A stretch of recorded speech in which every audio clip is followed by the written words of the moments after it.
Well, the St. Louis Cardinals just got swept by the New York Yankees, and what was supposed to be their easy stretch of games, they are continuing to spiral below 500. We'll talk a little bit about the current state of the team, and I mean, do they have any shot of making a push at this point? I don't know if any of us think that, but I think the big news and the big conversations as of late is the young prospects. You have a Nathan Church debut today, and the potential impending debut of JJ Weatherholt. Do we think that Weatherholt should be making it to St. Louis anytime soon? We're going to be talking about that on this episode of Deal on the Cards. Welcome back into Deal on the Cards. Josh, Andrew, and Sandy, as always. I'm the only one on Central Time now, which is just like, what are we doing, guys? Come on, St. Louis. No, just kidding. It's fun, though. I know you guys have been having a lot of life change recently, so appreciate you guys making it onto the pod. I will say at the top, because maybe there's some people joining over from Twitter, I'm not a Jordan Walker hater. I just think we don't just have to talk about the good. We can also point out when it's not going well, okay? Okay. Be honest at some point. Gonna be honest, and I'm not, Sandy, I know you have a take. I'm not even saying he can't be good. I also think he could be, but we also don't just have to point out when it's good and act like it's not bad ever. Just saying. But you know who has been stinking good lately, guys? And we can talk about this Yankees series we want. We can talk about their stretch against the Rockies and all that. But I feel like sometimes we like have a topic of the episode and we don't talk about it till like 30 minutes in. So let's start with this, and then we can talk about the surrounding, because it does impact it. Freaking JJ Weatherholt, guys, has been awesome. I'm gonna pull up. I should have done this a second ago, and I had it up, and I got rid of it. JJ Weatherholt's stats from AAA and on the season right now. In 318 at bats between AA and AAA this year, he's batting 299, 16 home runs, 51 RBIs, 17 stolen bases with a 941 OPS. At the AAA level right now, he's slashing 295, 395, 663 with a 1,058 OPS, 9 home runs, 17 RBI, 15 walks to 18 strikeouts, 3 stolen bases in just 25 games. He's playing pretty good defense at shortstop. He's seen some time at second base and third base as well. JJ Weatherholt now is seen by every major outlet as a top 5 prospect in all of baseball. Some of them have him in the top 4 and top 3. Keith Law, I think, has him the highest at number 3 overall. There's a really good story on the Athletic Baseball America recently about how JJ Weatherholt is tapping into more power than people thought he would. And it clearly we can talk about his swing decisions, but he seems to just be crafty and knowing what kind of pitches he can do damage with, what he needs to just foul off or take the other way for a single and just do what he can with it. It's been awesome. And I don't think it's hyperbole to say we haven't seen a prospect like this from the Cardinals in quite some time. I know this isn't even a bash on Jordan Walker and Dylan Carlson, but I know Dylan Carlson, Jordan Walker, and Nolan Gorman were top prospects, but they kind of developed that reputation over time. They didn't enter in as these heralded prospects like a JJ Weatherholt did. JJ Weatherholt had like a 450 batting average and 500 on base percentage his sophomore year at West Virginia. Only reason he didn't go number 1 overall 2 years ago's draft was because of his hamstring injury, and now he's lighting the world on fire at AAA in the minor leagues right now. Sandy, if you were running the Cardinals today, would you be ready to call up JJ Weatherholt? I mean, I just really need to think about it, because the 40-man crunch. So the 40-man crunch is not because of the guys on the 40-man right now. Like, you could add JJ Weatherholt to the 40-man and outright any one of 6 or 7 guys that you don't really care about. The problem becomes this offseason when, for example, a Tekoa Roby, a Cooper Jerpy, some of these guys are going to need to be protected, and that's going to be a much bigger issue, because the crunch is going to happen when all these guys that are injured, that are right now on 60 ILs, they're not taking up roster spots, and all these guys that aren't yet on the 40-man that are going to become Rule 5 eligible, when all those guys need to be protected, it's going to get a lot harder. And yeah, I mean, there's a big group of guys. There are going to be some guys that, like, you know, the Cardinals may, in another year, they may have protected like a Mike Antico. They can't even think about that right now. There's so many guys ahead of him that they need to protect. So it's going to be really tough.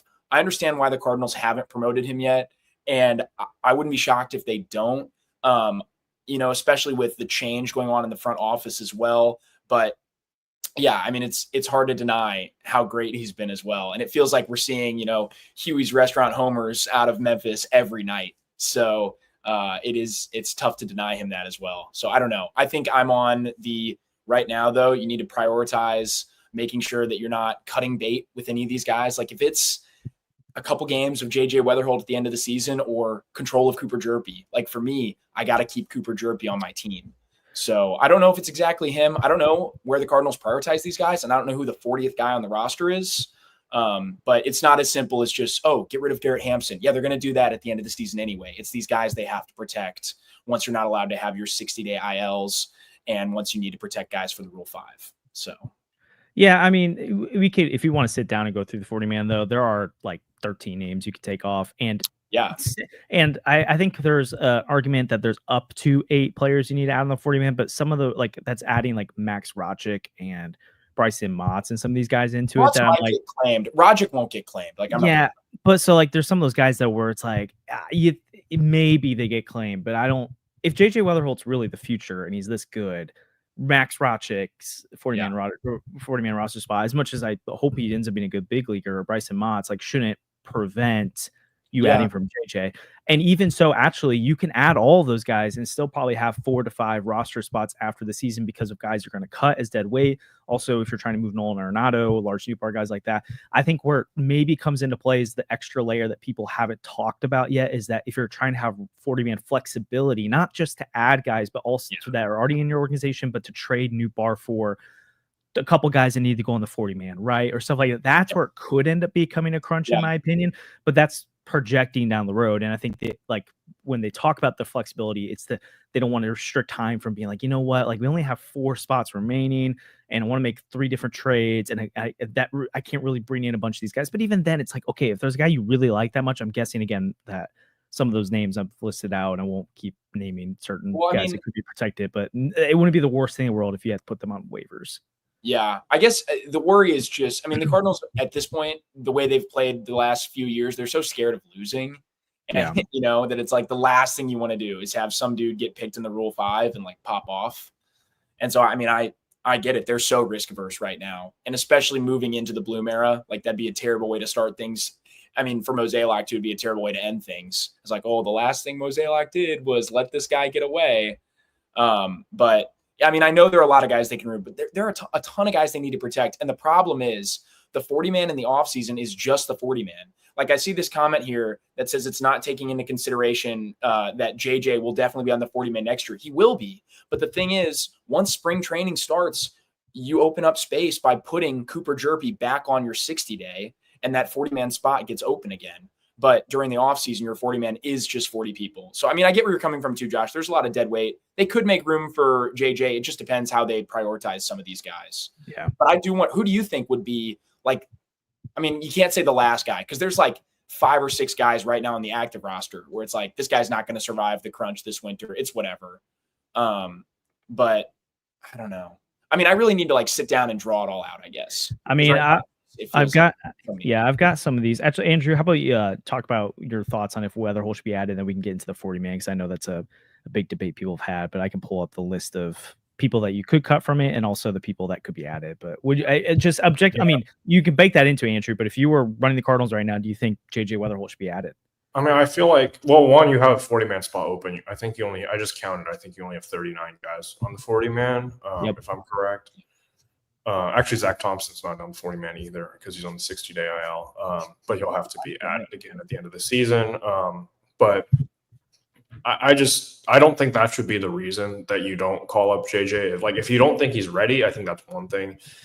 If you're worried about 40-man roster spots, like, there's just so much waste on the roster that, like, do we really need to prioritize a roster spot for Roddery Munoz or Zach Thompson or Anthony? I don't even know where this guy came from. Is this the waiver? Is this the waiver claim they made from Miami like 2 days ago? Like, there's no reason for these guys to be prioritized on the roster, right? And you look at the position player core, there's even more waste where Jose Fermin is not a player that you need to build around. Garrett Hampson, obviously, should probably not even be on the 40-man right now. Michael Ciani with Church and Scott is now a triple redundancy as a defense-first outfielder. And there's just no reason to have these guys around, you know? Like, I don't know why you would do that. And with the guys that are Rule 5 eligible, one, you don't have to protect all of them. I don't think, like, who did the Cardinals lose this year? Was it like Connor Thomas got picked up by the Brewers, and even the Brewers couldn't fix that guy? Like, he was just terrible, and now he's on their 60-day IL. and I don't know what he's going to turn into. Probably nothing particularly interesting. Like you have to protect guys that are hurt because they can just get claimed and thrown on other teams. Yeah, and it's like you need to protect Jerpy, but like if you want to protect him or John King, right? Like what do you think are the odds that Cooper Jerpy can give you what John King did this year at the major league level, right? Like John King is going to be 31 by the end of the year, and he was like, I'm sorry, Sandy, he was terrible this year. I know. Like this is probably the end of the line for John King. I hate to see it. And there's other guys that you could go through on the 40-man. Miles Michaelis. If Miles Michaelis is on the 40-man in November, that means that the Cardinals signed him again, which would be – I would crash out. I would actually crash out if that happened. Like live on the podcast, we would just yell for like 40 minutes about how terrible of a decision they made. So like there's even guys that are just not going to come back. Is Pedro Pajes or Yoel Pozo, one of those guys is probably not going to be on the team next year. And Pozo had a nice homer today, but if you look at his numbers throughout the last like 15 to 30 games, it really hasn't been that good. So like there's just a lot of players on this 40-man roster that you look at, and it's like I don't know why these guys, like if you have the space for them, then you can keep them. It's good depth. But if you have guys that are going to replace them, that are going to be Rule 5 eligible, I don't see why you would hold on to them. It seems somewhat wasteful. And like I think the Mason Wynn spoke about how valuable his time was in 2023, and he really struggled, but that really prepared him for improving in the offseason and getting better for 2024. And look what he's turned into right now. I think if you give that to JJ, I think his ceiling is much higher than Mason Wynn, especially offensively, where you just have to give him that run if you think he's ready for it. And honestly, JJ has shown more at the minor league level than like Jordan Walker ever has, right? Like Jordan Walker was promoted from AA. He never even got really a taste of the AAA level. And when he got sent down to AAA, in the times that he's been there, he wasn't particularly good. So I think if you think that he's ready, if the organization thinks that he deserves a shot, I have no issues with it. And if the 40-man is the reason that you're going to do that, that's terrible. Yeah, I mean, I think ultimately I'll give my take and then we can go to the 40-man stuff. Ultimately, my decision solely goes on what's the best thing for JJ Weatherholt. And if the best thing for JJ Weatherholt is to get him a taste of big league action and see what happens, then do it. Like that should be priority number one. He is above all other players on this organization right now. The guy that you have to be them like really do the most to build around right now. And JJ Weatherholt's future trumps everyone else's right now, in my opinion. And again, you don't literally have to move heaven and earth for a guy like that. But when we're talking about the obstacle potentially being that you might have to DFA Garrett Hampson or Jose Fermin or potentially not protect like some of these lower end prospects in the offseason, like it'll be okay because this team desperately needs a star. And if you don't do anything that's potentially going to impede on that, again, I don't think JJ not getting a taste of the big leagues is really going to impede on it. But if it's going to accelerate his growth as a player and potentially get him like start off running in 2026 rather than like adjusting, I'm doing it. I just am. And now I do think you should probably wait another week because that Pittsburgh series that's coming up for me makes the most sense because you get a 2 home series in a row with him. And then also it puts him in a space where he shouldn't surpass the 130 at bats. I believe it is that if you surpass that, you're no longer rookie eligible for the next year, which I think it'd be foolish to throw away the chance at a pick if you just wait a week to do it. Like if this was May and like they desperately need him, it's like, okay, like do it if you're in the playoff race and all that kind of stuff. But when we're talking about wait one more week to make it happen, I'm fine with that. Gives him a leg up too on other guys because people making their debuts in April don't have the 100+ at bats that he'll have at that point. Yeah. So and again, it's not to say like JJ Weatherholt's like a guarantee to win it next year, but I'm not gonna like be like, man, he ends up winning it next year, but because we wanted to call him up a week early because we were so eager, we didn't get a supplemental draft pick that would be crucial, like really important for this organization. So I'd be waiting on that. On the 40-man though, I'm counting at least 11 spots right now that I really don't think are like all that like that are like they have an open spot. They have Alcala, which again, I mean, I'd like him, but like if you cut him tomorrow, it's fine. King, Munoz, Michaelis, Venzolano, Thompson, Fermin, Hampson, Koperniak, Siani. That's like 11 spots right there. And if you say there's 8 guys that need added, then it's okay, you have 3 extra. That doesn't include the fact potentially, but yeah, well, I don't think there's 8 that you have to protect. I think when I've seen the list, even 8 was stretching it because that's when it started to include like Ratchik and which again, something against it. Like that's why I don't like some of these conversations sometimes because we start like making it sound like we don't like guys. I'm not saying that. It could be something, but like, so no one's if someone claims in the Rule 5 draft, it'd be kind of weird. Like I wouldn't expect someone to do that. Mott's I could see doing I the think Thomas would make thing, sense for somebody but to go. again, I don't think it's if you even have to do that 7 guys, and that's 4 spots you left over. Plus, that doesn't include the fact that I would be shocked if Dolner and I was here next year, so that's another spot. And then to Andrew's point, if you have to add both Bernal and Crooks, I really don't see how Pozo and Pahe stick around. Yeah. So it should free up a catcher spot too. That's 13 spots then that I see right here. And so I really don't think even with baking in, which I talked about earlier, the potential of adding guys that would go on your 40-man, I don't think it'll be all that crazy to have to do something like that.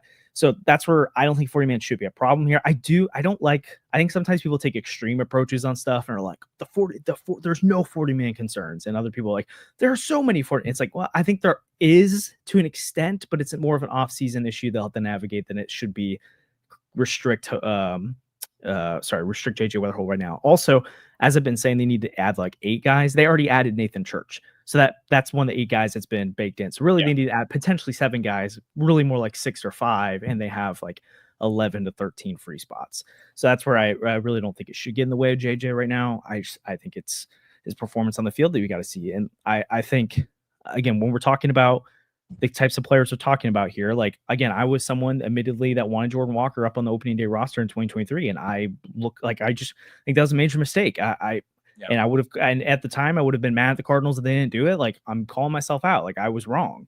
That he shouldn't have been on the big league roster. JJ, again, I'm not a player development expert, but I'm not the one who sees all all the data behind the scenes. I'm not the one watching him every single day like they are. And I trust this new player development group to make the right decision. So if they say he's not ready, I believe them. But when I look at what's happening right now, the kind of production he is, again, one of the most advanced college hitters we've seen in quite some time coming out.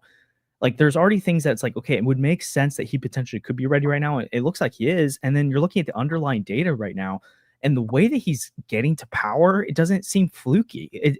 It's not that he's crushing these like high and inside fastballs that are extremely hard to square up and he's crushing them out, but he's handling mistakes like a champ, and then he's fouling things off when it's not his pitch. And he went from like the elite of elite when it comes to not swinging and missing to now he's just kind of elite at it, and he sacrificed a little bit of swing and miss in order to get these balls over the fence where he's hit 9 home runs in 25 games. Again, albeit some of it against pretty terrible AAA pitching, but also some of it against former big leaguers. And again, I'm not saying he's going to come up and hit 9 home runs in September and have a 1,000 OPS, but like, I want to see what he does. Like, can he get you like, even if it's a 700 OPS in September, I mean, like, would it be like the coolest thing in the world? No, but like, that's not bad for a guy who just wins. Like, Mason was horrible. It was terrible. It was like really bad. And, I mean, it clearly played a big part in him being ready. Yeah, I mean, I get what you're saying. Like, you do need to prioritize JJ Weatherholt. He's the most talented player on your roster right now. And I get it. I guess here's a good way to think about it. It's like, I think Gordon Graceffo is a name that they wouldn't move off the roster, but like, it kind of hurt a little bit to lose. And if it's like, if I had to take that hit to get JJ up here, maybe I'd still do it. And that's like a pretty big hit. That's probably a bigger hit than you'd actually take, because it probably would look more like an Alcala or something like that. Yeah. And so I think I'd probably do it. I think you've changed my mind. I would take it to get JJ on the roster. But I mean, I would say like I'm a pretty much team bring him up before the end of the year. But I say that with, if the player development group doesn't do it, I'm not gonna. This isn't a take where like trading Eric Fetty, I'm never gonna agree with what they did there. Yeah, I'm not gonna harp them if they don't, because I want to give this. If it was the old player development group, maybe it'd have issues, but it's a new leadership in place that I want to give the benefit of the doubt to. And if they really think he needs extra time and attention, I want to trust them on that. Let's thank a couple of our sponsors real quick, and then we'll maybe talk a little bit about the series here. I know you guys are on a little bit of time crunch today, but as always, we want to thank 314 Sports Cards and Collectibles for their support of the podcast. They're the presenting sponsor of Deal on the Cards. They're located at 9640 All Boulevard and all of that. Open 10 to 5 Monday through Friday and 10 to 4 on Saturdays and Sundays. They buy, sell, and trade all sports cards and Pokemon cards. They have the new selections of packs, boxes, and single cards of local players and stars from around the league. Make sure you go check them out. They do awesome work. We really appreciate our friends at 314. And yeah, let us know. Let them know we sent you, and let us know if you go there. We also want to tell you about a partnership we have with Underdog Sports. The Deal on the Cards podcast is proud to be partnered with Underdog Sports, our favorite place to play fantasy games. You're now eligible to play in Illinois, Missouri, Indiana, and 37 other U.S. states. You got to check out Pick'em. It's so easy to play. You just pick 2 to 8 stats of your favorite players and choose whether they'll go higher or lower. You can win 20 times your money by going 5 for 5. If that sounds like fun, sign up with our promo code CARDS to claim your first free pick plus first-time deposit offer up to $1,000 in bonus cash. We can't wait to see your entries. Okay, so Yankees series. Any thoughts? What an absolute joke. Like, what a stupid series, okay? Just terrible. Like, all these things that have not gone right for them all year kept going wrong. And then a lot of things that have gone right started going wrong. You got, like, JoJo comes in today, and the defense was awful. It's just what a stupid series, man. Like, they blew leads.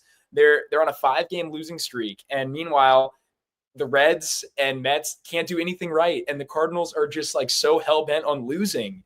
It's unbelievable. They were 9 games above 500, and now they are what, 4 games below?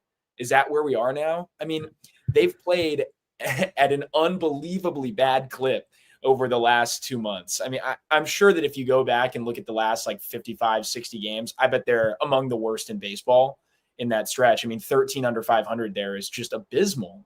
It's honestly awful. It's completely inexcusable. And they continue to show incompetence. So what an awful series. I think this is the nail in the coffin for me on the season. Like, I've tried so hard to be optimistic. I've watched these games. This is the nail in the coffin for you? Okay. I think this is the nail in the coffin. Well, I think so. Because at this point, the schedule's going to get a little harder. The Cardinals had an opportunity. And, like, eventually the Mets or the Reds, like, one of them's going to do some winning. Like, the Reds won today, right?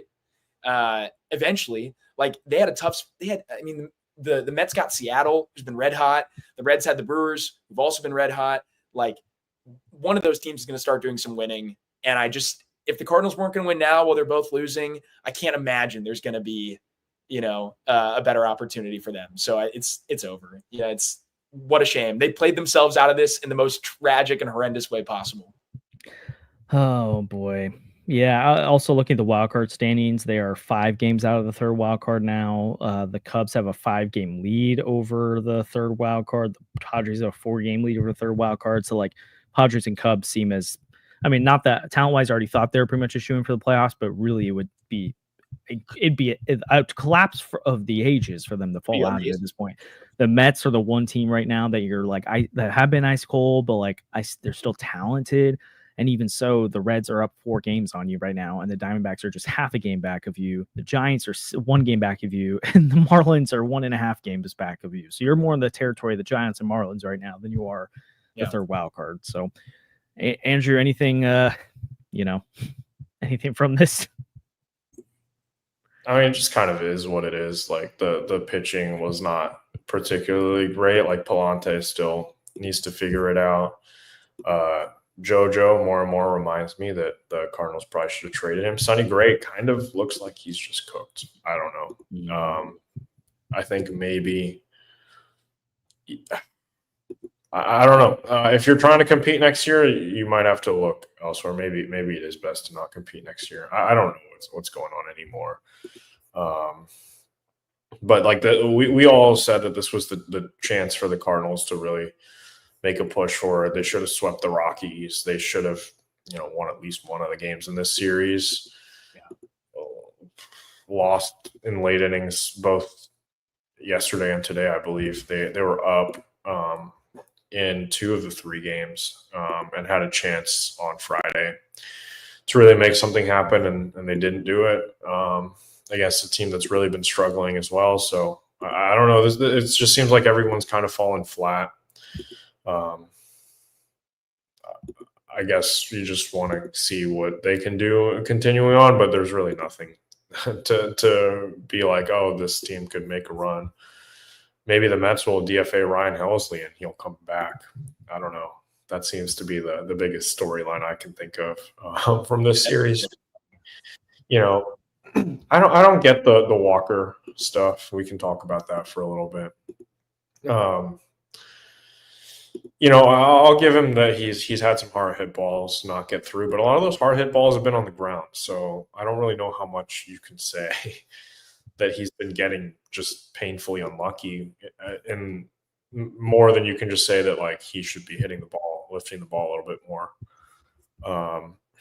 Some of the at bats still the at bats look better, but they don't look good. I mean, what's the I don't know exactly what the numbers are in this. Like, I'm going to be going out on a limb just a bit here, but like, I'm pretty sure league average for like burners, which is a ground ball with an exit velocity over 95 miles an hour. I'm pretty sure league average batting average, like BABIP on that, is around 300. Okay. But like almost all those balls turn into singles, the ones that get through. Like, even if Jordan Walker stopped striking out at all, continued to hit really hard balls on the ground, like you could spot him a 350 BABIP and he still like would not be a viable player at that point. He has to elevate. If Jordan Walker doesn't elevate, the profile won't work. That's the problem. Like, these ground balls, even if they got through more often, and like they did for a 10-game stretch almost a month ago now, like that's how long ago this was after the All-Star break. They did. And all it did was it raised his OPS over a 10 or 15 game stretch to like 720. That's all it does. Like, he's still not hitting for power. It doesn't matter how many of these get through. Jordan Walker could run an unsustainably high BABIP, but if he continues to do this, you're only hitting doubles or triples maybe on balls that get into the corner and like bounce around weird in there. And Busch Stadium isn't even set up that way. It's not like some of these other parks where stuff gets stuck down there. It's not helpful. Like, it doesn't work for you. The profile just won't work if you can't elevate. And like, that's been the problem for years now. It's still the problem. I mean, you can, whatever, like, even if you think the plate discipline's gotten better, which I have my doubts as to whether the pitch recognition is actually better right now. We could talk about it. I know people are going to call me pessimistic, but like, even if those balls get through, I just don't know if it even matters. Like, without power production, the profile doesn't work. Jordan Walker would be a 300 hitter with like a 375 slug. Like, he's literally running a sub 100 ISO. That's still like not a valuable hitter. So, I mean, people will look at this and they'll tell me that I hate the guy on the team with the highest ceiling, and that's not true. But at this point, like, I have serious questions, and you got to say it. At some point, you have to say, like, the profile is not, it's not going to work if he doesn't make a real change. And, you know, I'm tired of the whole, like, you have the highest ceiling on the team. Like, just because he was the highest ranked prospect at one point doesn't mean he has the highest ceiling on the team. I don't think that's how. I mean, look, we talked about it on Birds on the Farm the other day, but like, I'm not convinced that Jordan Walker like doesn't have anything to prove at the AAA level. Like, it hasn't been talked about, but Jordan Walker was promoted directly from AA, didn't play at all at AAA. And when he's actually been at AAA, especially post 2023, the numbers there are not encouraging. Like, his stint in AAA in 2024 was not good. He wasn't tearing the cover off the ball. He wasn't dominating AAA pitching. Like, it's at this point, and the thing is, if he can't provide value in other areas, the defense is still not good. The base running is so-so. Like, if he can't provide value there and he's not versatile, you're sticking him in the outfield. He can't play center. Like, you really have to wonder, if there's no power production, is he a regular someday? And I don't know if I see it anymore. I'm definitely worried. Like, yeah, I get, like, sure, runway for the rest of the year. Like, the Cardinals are losing. It doesn't really matter anymore. You can take a negative WAR asset in your outfield right now. Yeah. But like, I don't know if I would, I'll be real. Like, I don't know if I would write it in pen that he's your starting right fielder in 2026. Oh, yeah. No, I don't think that was ever. Yeah. And a lot of people think that's yeah, there are people who think that. So I don't even think it's that he needs to show production in AAA. I just think it's that personally, when you look at the swing, when you see the production, and I get there are at bats where it looks good, but like, he's not an untalented player. Oh, Andrew just like quietly left. AC Andrew, but he's not an untalented player. It's just that there is so much broken with him right now that I would be fine with him being a AAA just to figure things out for a while, not even just because he needs to prove he can put up. And I know you're not saying this, but to clarify, I would say it's not even he needs to put up like a 900 OPS at AAA. It's just that they need to see that he can actually lift the ball, put in the gaps, line drives, home runs. Like he's not driving into the ground 24/7, or frankly, like how many fastballs down the middle does this dude just sit and watch? And where it's There was another 1-0, one today, 2-0, 1-1, and it's right like there. I don't know what's happening there. And you have to know the very next pitch when you get him down to 1-2, 2-2, like they're gonna be throwing you that low and away slider that you can't hit. And I get he has laid off it more recently. Here's one of the oxymoron, the things that is frustrating me with this Walker thing. Again, I think I feel like in conversations online, sometimes people lose I feels like we lose the ability to have nuanced conversations, and that you don't have to glaze a guy or hate a guy. You can just call it out as it is on people. Like we're not talking about today because it's not the top topic, but like Ivan Herrera has not been good for a month. And so it's like, that's concerning to me. I like Ivan Herrera a lot, but at some point, like has to be pointed out, he hasn't been productive lately. When I'm thinking of Jordan Walker, when he was having that hot stretch and someone like Kareem was pointing out, like, hey, all the underlying metrics right now say this isn't sustainable. People are saying, screw the underlying metrics. He's got a high batting average. You're just a hater. Then he's been bad lately. And I'm getting people commenting and say, well, he's an 18% barrel rate and he's hitting the ball hard. He's just getting unlucky. And it's like, okay, so we can't call it lucky when he's good, but we have to call it unlucky when he's bad. I think it's just we're overlooking just the reality that he is a negative player in his big league career now in 929 plate appearances, 248 games. That is not a small sample size. I understand I think the Cardinals have a lot to do with why this didn't work out on the front end. But at some point, if you're a good player, you're going to be a good player and you're going to figure it out.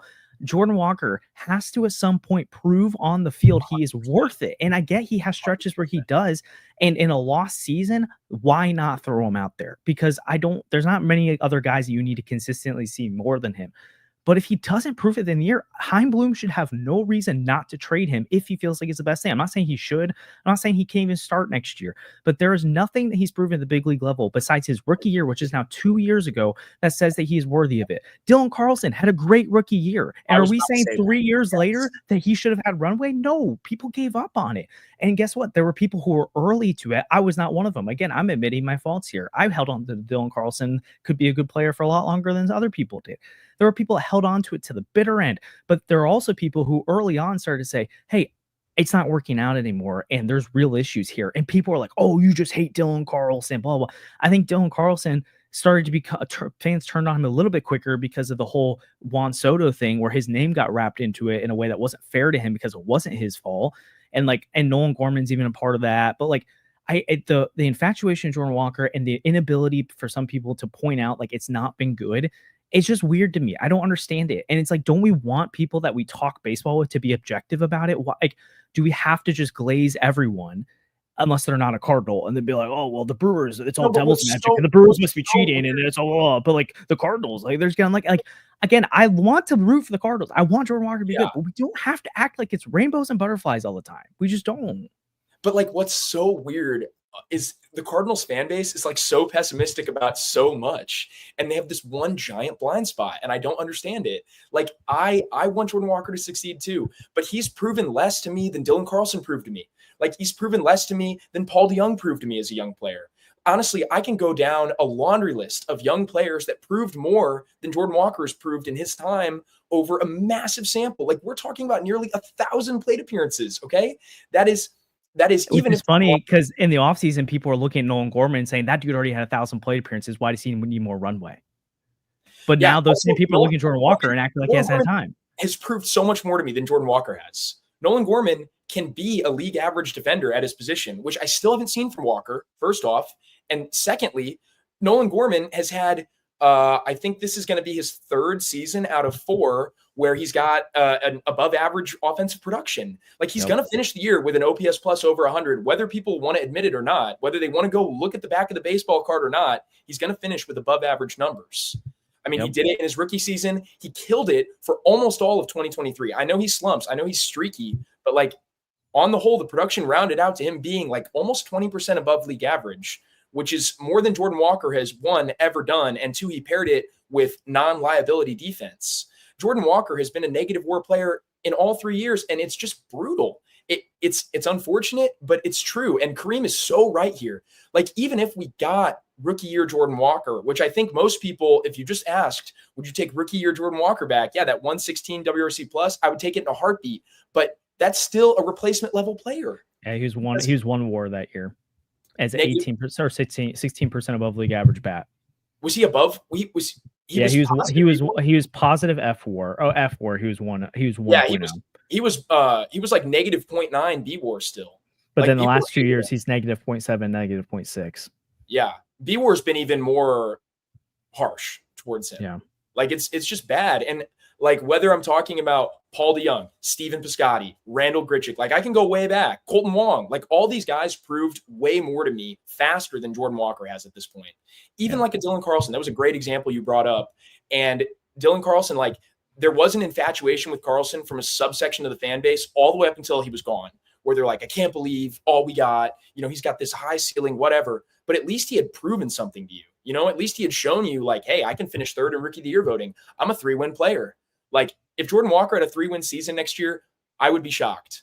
I would love for it to happen. I mean, I would say, like, even personally, I would look at Jordan Walker's rookie year in the same light as I look at Dylan Carlson's, because at least for Dylan Carlson, he wasn't thrown into a new position, having to learn. And that's part of the reason Walker did struggle so much in 2023, at least from a WAR production standpoint, is he was such a bad defender. Again, you would think, though, by year 3, year 4, it would be in a really good place. It has improved. He was a negative 14.6 defensive value player by Fangraphs 2023. It's been more negative 6. Still not good, but it's actually like double. He's taken, that's a big stride forward, because he was like horrific. Now he's just not good. He's below average. But I would say, like, personally, I would look at Walker's rookie year and Dylan Carlson's rookie year and say they're both successful, but then they both declined and they both never really figured it out again. And again, when you talk about Colton Wong, Paul DeYoung stuff, it's like, yes, Jordan Walker has more tools and there is more reason to believe it's better, but just because you have the tools doesn't mean you're ever going to figure it out. There are plenty of toolsy players that don't figure it out. Like, it happens. And that's just, you can keep citing his age as long as you want, but like, this is year 4 or this is year 3 for Walker. But it's year 3. Like, he's going to be ARB eligible soon. Okay. Like, that's crazy. But we've done the song and dance long enough, to me, it seems like, to start saying, okay, like, I get that you're 23, but sometimes you come up young and like your clock starts early. Sorry. Like, that's unfortunate. Guy drafted out of high school. I get it. Like, he's still way younger than whatever so-and-so was at that age. But I think if Jordan Walker, like, if you could remake him a prospect, I don't think he's a top 100 prospect right now. He's not. And like, maybe that's the way the org needs to look at him and say, okay, like, you're still a guy that we'd value. Like, they're not just going to cut him, but he's not a top 100 prospect right now. Yeah. I mean, yeah, if he was, prospect, he wouldn't. Yeah. It's just like, I heard someone on Twitter was like talking about how, like, for example, like someone like Cooper Jerpy gets really, really highly in prospect list, but hasn't proven anything because he keeps getting hurt. But then we say, like, oh, well, Jordan, but then Braden Davis is like lower than him, even though he's produced. And it's like, there's also something to be said about being a prospect and having pedigree and having potential, and then having 3 years of, 3 years of time, 2 years of bad. Because someone did cite me earlier, was like, he's been bad for 3 years. He had a great rookie year. True. He did have a great rookie year at the plate, but it's been 2 bad years, a bad career so far, 1 good year. There's this one thing that I really like that Ollie had said recently. And again, the point when I shared the video from Ollie talking about KMX wasn't to say like Alec Burleson is just like some unimpeachable player, but like when you look at Alec Burleson, almost every year he's been here. 2022, he got that September runway. 2023, he was a bench guy who ended up playing a decent amount because of injuries and because he produced at certain times, but also the underlying metrics showed some stuff and people were frustrated. He played. 2024, he came into spring training, and when they signed Matt Carpenter, even it looked like he wasn't even going to make the roster because there wasn't really a spot for him to play consistently. 2025, he comes in here, Nolan Gorman was supposed to be the starter. Like, Alec Burleson has never been really given anything. He's earned it. And again, I don't think he's necessarily like a star, but he has forced his way. He's forced Ollie's hand into playing him. You could say that about Lars Nootbaar too. Yeah. And again, I'm fully fully good with Lars Nootbaar being off the team this offseason. So I'm not going to like sit here and glaze him, but he's been productive and forced the Cardinals' hand. Walker just doesn't force the Cardinals' hand. Like if anything, you keep putting him out there because you're hoping it gets better. And again, I think you should continue to do that. Really, the only reason I want to talk about this, honestly, I just kind of want to be done with it until the season's over, just to like let's let the game stop. Because again, if he hits a home run tomorrow, I guarantee you there's people quote tweeting my tweet from today, be like, "Oh, well, look what he did." It's like, oh, cool, he hit a home run. That makes me sound like I'm a hater. I'm not like, I love that he hit a home run, but I'm not even frustrated. I'm not like, oh, I hope Walker does bad.